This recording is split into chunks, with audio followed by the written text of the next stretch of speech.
आज हम बात करेंगे speed control of induction motor. बहुत सारे मेथड है जिसका प्रयोग करके इंडक्शन मोटर का स्पीड को कम किया जा सकता है। इंडक्शन मोटर का स्पीड को कम करना बहुत मुश्किल होता है।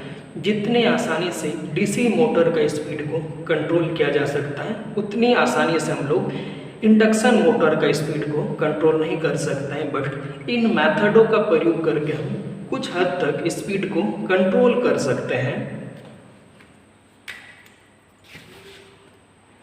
There is a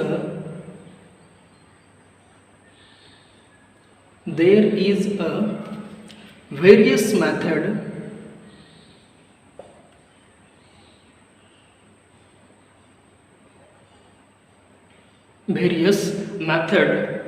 of speed control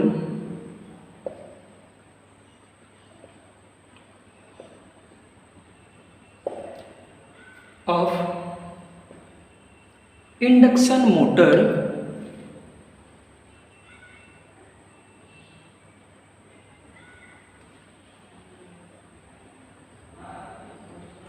बहुत सारे मेथड है जिसका प्रयोग करके हम लोग इंडक्शन मोटर का स्पीड को कम कर सकते हैं। Speed control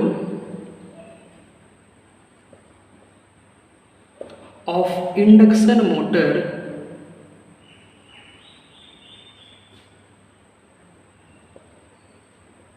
is very difficult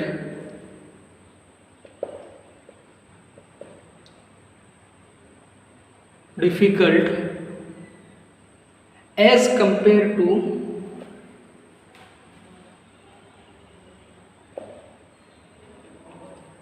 DC motor, but by using this method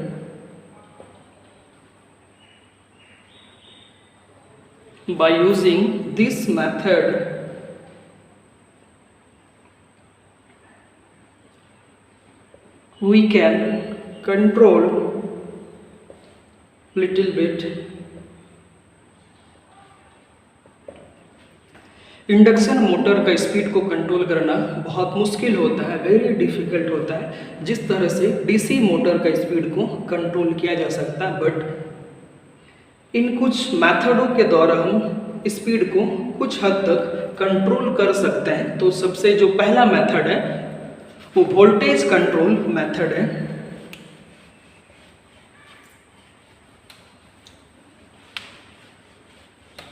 induction motor का जो सबसे पहला मेथड है जिसके प्रयोग करके इंडक्शन मोटर का स्पीड को कंट्रोल किया जाता है उसका नाम है वोल्टेज कंट्रोल मेथड।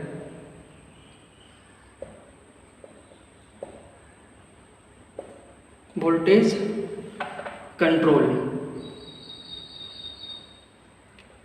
ये जो वोल्टेज कंट्रोल मेथड है इसमें क्या करते हैं, प्रत्येक स्टेटर वाइंडिंग में एक एक्स्ट्रा रेजिस्टेंस जोड़ते हैं। जब हम तीनों रेजिस्टेंस के मान को एक साथ बदलते हैं तब जाके मोटर का स्पीड भी बदलता है। दूसरा जो स्पीड कंट्रोल मेथड है इंडक्शन मोटर का उसको हम लोग कहते हैं by changing the number of pole.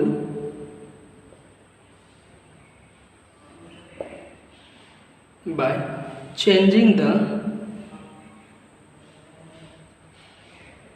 Number of pole. इस मेथड में हम लोग पोल की संख्या को बदल देते हैं। इसे हम दो न्यूमेरिकल के हिसाब से समझेंगे कि किस प्रकार से पोल की संख्या को बदला जाता है। n है स्पीड ऑफ मोटर, इसका फॉर्मूला होता है 120 F/P। P यहाँ पे रिप्रेजेंट करता है नंबर ऑफ पोल को, n रिप्रेजेंटेड करता है स्पीड को और F रिप्रेजेंट करता है फ्रीक्वेंसी को।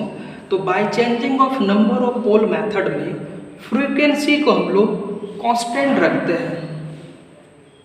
इस मेथड में फ्रीक्वेंसी को हम लोग कांस्टेंट रखते हैं और पोल की संख्या को बदलते हैं। सपोज दैट जब हम लोग का पोल की संख्या, फ्रीक्वेंसी तो फिक्स है, इसमें हम लोग 50 हर्ट्ज लेके चलेंगे। जब पोल की संख्या 12 है तो स्पीड कितना हो जाएगा, ये स्पीड हो जाएगा 500 RPM जब हम लोग पोल की संख्या को 12 रखें। इसी प्रकार से जब पोल की संख्या को हम लोग 6 रखेंगे, जब पोल की संख्या को 6 रखेंगे तब स्पीड हो जाएगा 1000 RPM। तो इस मेथड का प्रयोग करके हम लोग इंडक्शन मोटर का स्पीड को कंट्रोल कर सकते हैं। इस मेथड में हम लोग जो मोटर का स्टेटर है उसे बहुत बड़ा रखा जाता है एवं स्टेटर को डिजाइनिंग इस प्रकार से किया जाता है कि नंबर ऑफ टिपिंग स्टेटर से निकाला जाता है। इस मेथड का प्रयोग हम लोग लिफ्ट आदि में स्पीड को कंट्रोल करने के लिए करते हैं। जो तीसरा मेथड है इंडक्शन मोटर का स्पीड कंट्रोल करने का, उसे हम लोग कहते हैं फ्रीक्वेंसी कंट्रोल मेथड।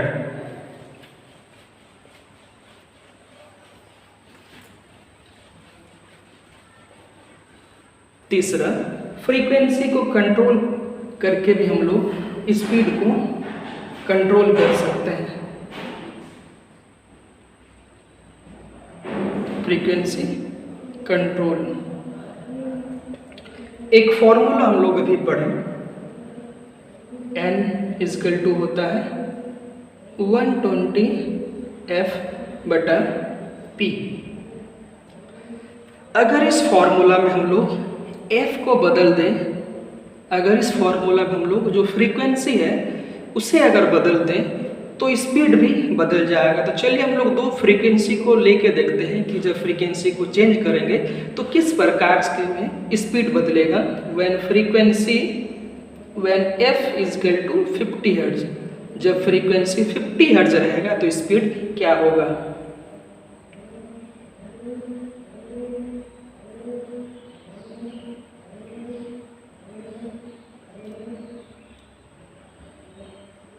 यहाँ पे नंबर ऑफ पोल हम लोग 12 कांस्टेंट रखते हैं,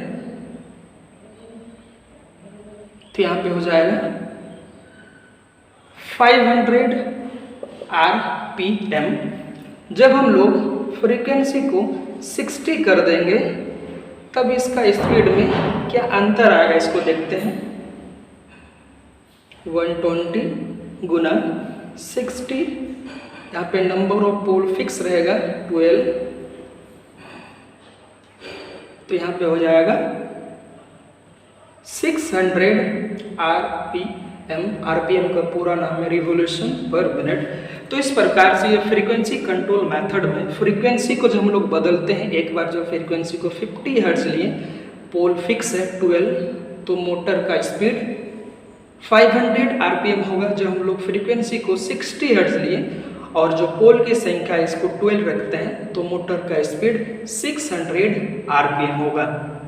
तो इस प्रकार से फ्रीक्वेंसी को कंट्रोल करने से भी हम लोग का स्पीड में कंट्रोल कर सकते हैं। जो फोर्थ नंबर कंट्रोल मेथड है उसे हम लोग कहते हैं रोटर रियोस्टेट कंट्रोल। इस मेथड का प्रयोग ओनली स्लिप रिंग मोटर में ही किया जाता है।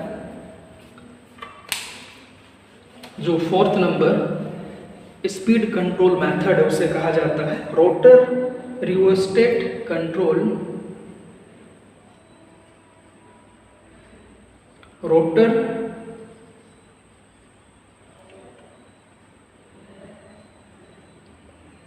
Rheostat control.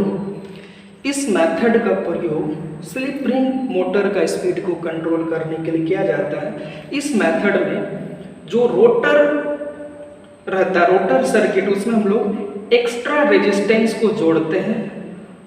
जब एक्स्ट्रा रेजिस्टेंस को जोड़ते हैं तो मोटर का स्पीड में अंतर देखने को मिलता है। इस मेथड का प्रयोग हम लोग बहुत कम करते हैं क्योंकि जब हम लोग रोटर में एक्सटर्नल रेजिस्टेंस को जोड़ते हैं तो उसमें काफ़ी ज़्यादा इलेक्ट्रिकल पावर लॉस होता है, इसीलिए इस मेथड का प्रयोग हम लोग कम करते हैं। ये हम लोग का फिफ्थ स्पीड कंट्रोल मेथड है जिसे हम लोग कैस्केड कंट्रोल कहते हैं। Cascade control.